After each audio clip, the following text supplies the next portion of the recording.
பிதா சுதன் பரிசுத்தாவியின் பெயராலே ஆமேன்.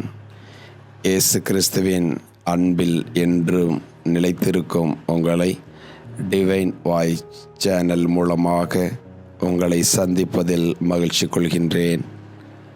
தவமும் ஜபமும் என்ற தலைப்பில் மன்னிப்பு நம் இதயத்தை தூய்மைப்படுத்துகிறது என்ற தலைப்பில் நாம் தியானிக்கும்படி கடவுள் நம்மை அழைத்திருக்கின்றார்.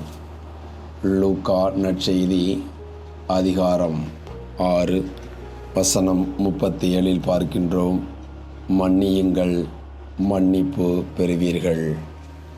மன்னிப்பு நம் வாழ்வின் சகல நிலைகளிலும் மகிழ்ச்சியை புதுப்பிக்கின்றது, அமைதியை புதுப்பிக்கின்றது, ஒற்றுமையை புதுப்பிக்கின்றது.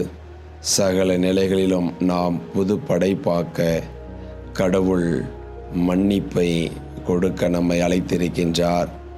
ஒவ்வொரு நாளிலும் கர்த்தர் கற்பித்த ஜெபம் என்று சொன்னவுடன் பிறர் குற்றத்தை மன்னிப்பது போல் எங்கள் குற்றத்தை மன்னியும் என்று சொல்லி நாம் ஜெபிக்கின்றோம். இந்த ஜெபத்தை உள் உணர்வோடு உண்மையாய் இதயத்தின் ஆழத்திலிருந்து நாம் ஜெபித்தோம் என்றால், மற்றவர்களை மன்னித்தோம் என்றால், அந்த மன்னிப்பு நாம் யாரை மன்னிக்கின்றோமோ அவர்களிடமிருந்து நமக்கு ஒரு தெய்வீக ஆசியை நமக்கு கொடுப்பதை நாம் காண முடியும். சவுலை பார்க்கின்றோம். ஒவ்வொரு நாளிலும் தாவீதை கொல்வதற்காய் அலைந்து திரிந்தார். ஆனால் தாவீதின் கைகளிலே சவுல் கிடைத்த பொழுது சவுல் அவரை கொலை செய்யவில்லை.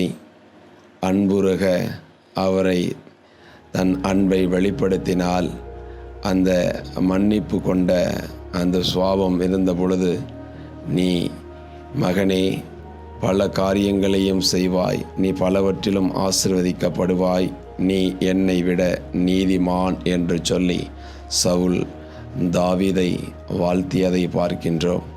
ஒரு மனிதன் மன்னிப்பு பெறுகின்ற பொழுது நமக்கு எதிரி போல் இருக்கக்கூடியவன் தன்னையே ஆசீர்வதிக்க முடியும் என்றால் அதுதான் மன்னிப்பு. அந்த மன்னிப்பை தான் கடவுள் கல்வாரி சிலுவையிலே அந்த மன்னிப்பை கொடுத்ததை நாம் அனைவரும் அறிவோம். அப்படி என்றால் அவருடைய பிள்ளையாய் வாழ்ந்து கொண்டிருக்கின்ற நாம் அந்த மன்னிப்பை கொடுக்கின்ற பொழுது சகல நிலையிலும் ஆசையை பெற முடியும். கண்களை மூடுவோம். அன்பு தெய்வமே இறைவா, எங்களுக்கு மன்னிக்கும் இதயத்தை தாரும். நாங்கள் மற்றவர்களை மன்னித்து உம்மிடமிருந்து நாங்கள் மன்னிப்பு பெற எங்களை அர்ப்பணிக்கின்றோம். தேவரீர் ஆசீர்வதியும் பொறுப்படுத்திக் கொள்ளும். ஜெபம் கேளும் நல்ல பிதாவே, ஆமேன்.